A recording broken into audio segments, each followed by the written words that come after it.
Alright, so in this video I'm gonna be explaining another important article about domain adaptation, and the title is Test Time Classifier Adjustment Module for Model-Agnostic Domain Generalization.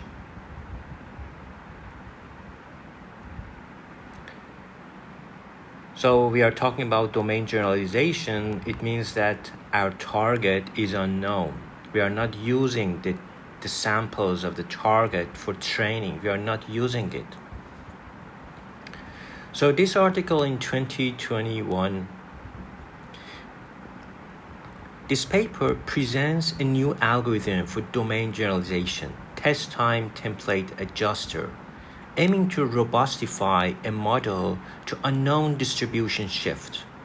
Unlike existing methods that focus on training phase, our method focuses test phase. For example, correcting its prediction by itself during test time. Specifically, T3A adjusts a trained linear classifier, the last layer of deep neural network, with the following procedure. Compute a pseudo-prototype representation for each class using online labeled data augmented by the base classifier trained in the source domains, and then classify each sample based on its distance to the pseudo-prototypes.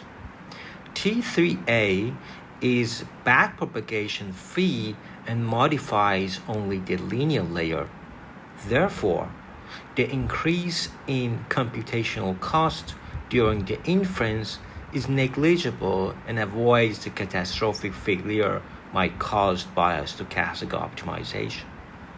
Despite its simplicity, T3A can leverage knowledge about the target domain by using off-the-shelf test time data and improved performance.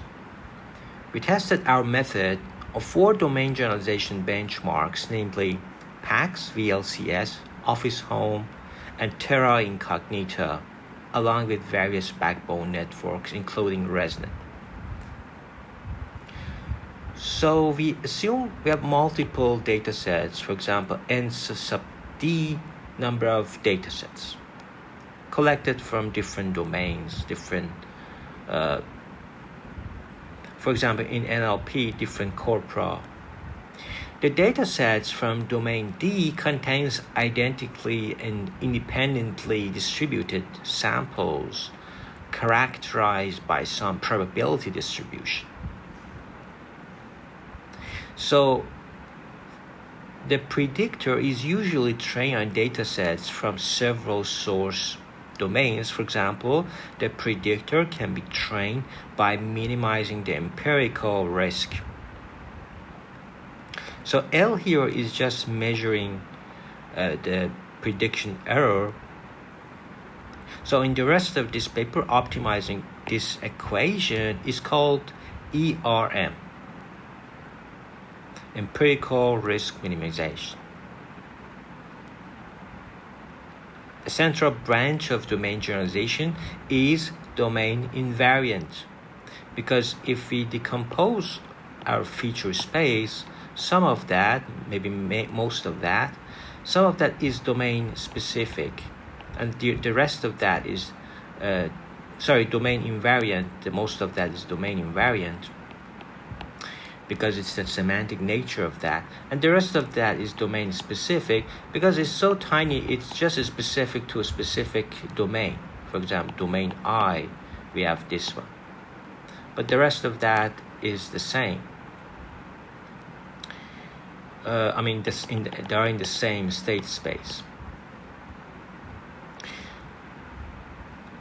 So this is the algorithm. We are given the feature factor, the batch of input. Your batch could be 5 sentences, 50 sentences, or images, 5 sentences, 50 images. The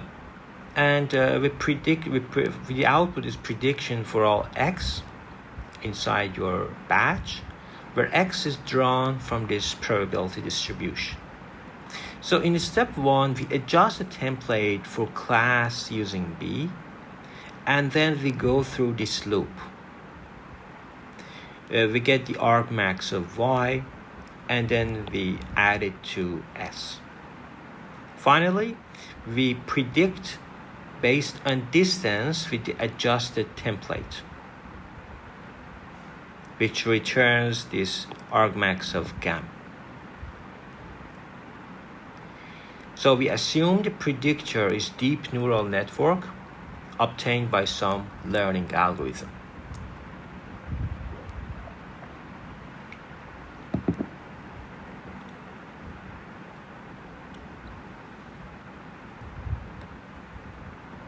Using data from source domains. For convenience, the entire DNN is divided into a linear classifier for the last layer and a feature extractor f sub theta for the rest, where this omega and theta, the theta are the parameters of the neural networks.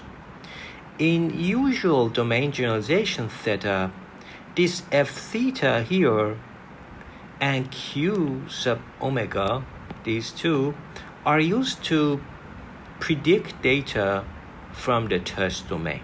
For new data x, the prediction is given by taking argmax over the following approximated probability distribution. So omega k is just the case element of the weight matrix. And z dimension, this one is the dimension of z, which depends, z itself is our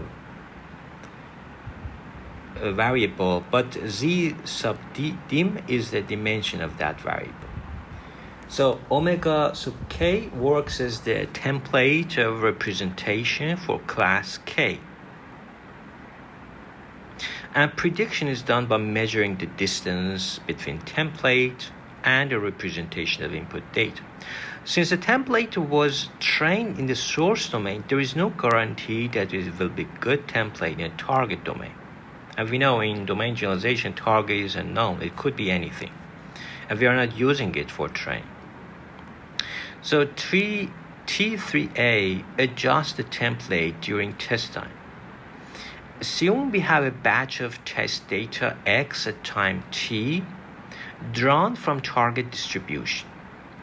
As each prototype should be related to some class, the word prototype comes originally in the few-shot learning protonet network, that we have some protonet, let's see the center or mean of that.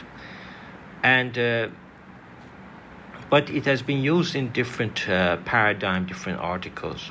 So here, as each prototype should be related to some class, we first augment the input data via pseudo-label y hat, which is obtained from equation 2 that here.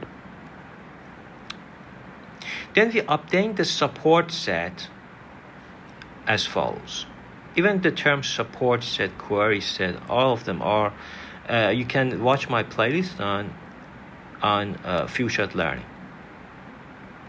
So if the input data contains multiple samples at the same time, the above procedure is repeated for each sample in the batch.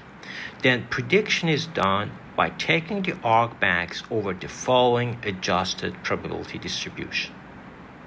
So C sub ck are the centroid. And you see we are comparing the entropy of predictions on the source domain and target domains. The domain shift increases entropy. So T3A effectively, as you see, reduces entropy. And transferability of each component of the model trained by each, you can see and see the transferability. Note that this procedure will be repeated each time new data arrives without discarding the support sets, which may make it infeasible to retain all pass. Like continual learning, the data is arriving different task 1, task 2. But for example, use elastic weight consolidation in continual learning to make sure that our weight is not deviating. T3A implicitly reduces prediction entropy. We discussed that. T3A is computationally light. Unlike TENT, our method does not use stochastic gradient descent.